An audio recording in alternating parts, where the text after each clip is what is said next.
আপনারা দেখছেন day to one news TV, খবর যেখানেই আমরা সেখানেই। জাকির হোসেন এই নামটার সঙ্গে কত মানুষের উপকার, কত সমাজ সেবা লুকিয়ে রয়েছে আপনারা প্রত্যেকেই জানেন। জাকির হোসেন এমন একজন মানুষ, শীত গ্রীষ্ম বর্ষা কোনো কাল তাকে আটকাতে পারেনি। মানুষের দুঃখে তিনি এগিয়ে গেছেন। ঠিক তেমনই Shivam education and social welfare ট্রাস্টের পরিচালনায় মাননীয় জাকির হোসেনের উদ্যোগে শীত বস্ত্র বিতরণ হলো আজ 2রা জানুয়ারি বোরবোনাহাট, ঔরঙ্গাবাদ, মুর্শিদাবাদে। সেখানে উপস্থিত ছিলেন জাকির হোসেন, ছাড়াও ছিলেন তার সুযোগ্য সন্তান জাহিদ হোসেন ওরফে লিমবাবু। আজ প্রায় 7,000 মানুষকে আজ শীত বস্ত্র অর্থাৎ কম্বল তুলে দেওয়া হয়। অসহায় মানুষগুলো যারা এই শীতে প্রচন্ড কষ্ট পাচ্ছেন, কনকনে ঠান্ডায় তাদের একটা কম্বল, একটা শীত বস্ত্র কেনা বিলাসিতা, কোথায় পাবে তারা? সেই সমস্ত মানুষদের কথা চিন্তা করেই জাকির হোসেন এগিয়ে এসেছেন। শুধু এই প্রথমবার নয়, এর আগেও এরকম কর্মসূচি বহুবার করেছেন। শুধু শীত নয়, গ্রীষ্ম বর্ষাতেও তিনি এগিয়ে গেছেন, মানুষের পাশে থেকেছেন, মানুষের জন্য রয়েছেন।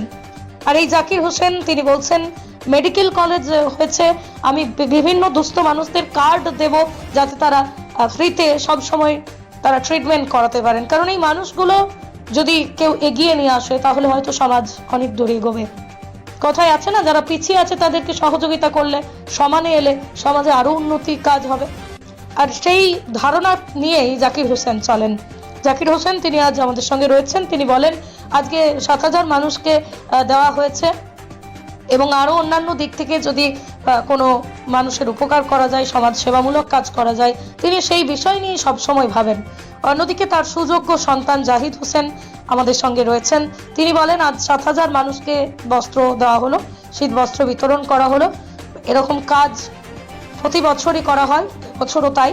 কি বলছেন জাকির হোসেন এবং তার ছেলে লিমবাবু এবং সেই অসহায় দুস্থ মানুষরা যারা আজ শীত বস্ত্র পেলেন, তাদেরই বা বক্তব্য কি, শুনুন বিস্তারিত। সাধুবাদ জানাই যে এই কম্বল বিতরণী অনুষ্ঠানে আমাকে ইনভাইট করার জন্য। সবাই আজকে 2 তারিখ, নতুন বছর। সবাই আপনারা ভালো থাকুন, সুস্থ থাকুন, আনন্দে থাকুন।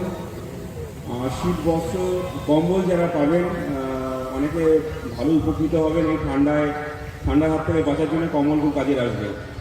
আমার শুভেচ্ছা সবাইকে, থ্যাংক ইউ। আজকে কি প্রোগ্রাম হলো তোমাদের? বলো কি প্রোগ্রাম হলো, এটাই বলো। বস্ত্র বিতরণ হলো। কতগুলো লোককে দেওয়া? 7,000 লোককে দিলাম। কেমন লাগছে? ভালো লাগছে দিন। আগামী দিনে বাবার হাত ধরে আরো কি কি উন্নয়ন করার লক্ষ্য রয়েছে? জনসভা জনসেবা, বাবার মতোই জনসেবায় রত থাকবে। বাবার দেখানো পথেই কি চলতে চাও? হ্যাঁ, সুতি এলাকার মানুষকে কি বলবে? মানুষের পাশে আছে, সেবা। আপনার নাম? ছুটিতে আমাদের এই লোকটা ছিল, আমাদের পুলিশ সুপার আনন্দ রায় ছিলেন, এসডিপিও ছিলেন, সিআই ছিলেন এবং আমার দাদা লতিফুর আছে, আমার ছেলে জাহিদ হোসেন আছে, আমি আছি এবং পঞ্চায়েত সমিতির সভাপতি আছে হাজরা সুলতানা এবং মানোয়ারা এবং আমাদের চেয়ারম্যান আছে। আমরা সকল মিলে এই ছুটিতে 7,000 কম্বল আমরা দিলাম এবং টিফিন দিলাম। আমরা মানুষের চাই যে মানুষ ঠান্ডায়, এত ঠান্ডা পড়েছে, তাতে যেন কেউ কষ্ট না পায়। তার কারণে মাননীয় মুখ্যমন্ত্রী আমাদের নেত্রী বলেন যে মানুষের পাশে থাকুক। তাই আমরা মানুষের পাশে চেষ্টা করছি এবং আমাদের ওসি খুব ভালো পরিচালনা করেছেন। তাই আমরা চাইব, প্রতিবার দিই, 30 বছর থেকে সেবা করি, প্রায় 33,000 কম্বল এই বছরে আমরা দিচ্ছি শিবম ট্রাস্ট এবং শিবপির পক্ষ থেকে। আমরা সবসময় চাইব গরিব মানুষকে নিয়ে যেতে পারি এবং আপনারা জানেন মেডিকেল কলেজ হয়েছে। আমি এই গরিব মানুষগুলোকে, কিছু লোককে কার্ড দিব, তারা যেন বিনা পয়সায় চিকিৎসা করতে পারে, সেটারও একটা সূচনা মনে রাখবেন।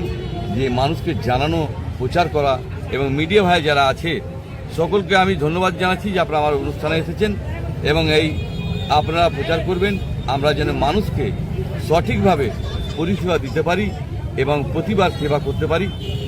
30 বছর থেকে করছি, আমার দাদা আছে, সকল মিলে আমরা করছি। আমরা চাই যে মানুষরা ঠান্ডা থেকে মুক্ত পাক। মেডিকেল কলেজ করলেন, এই নিয়ে কি বলবেন?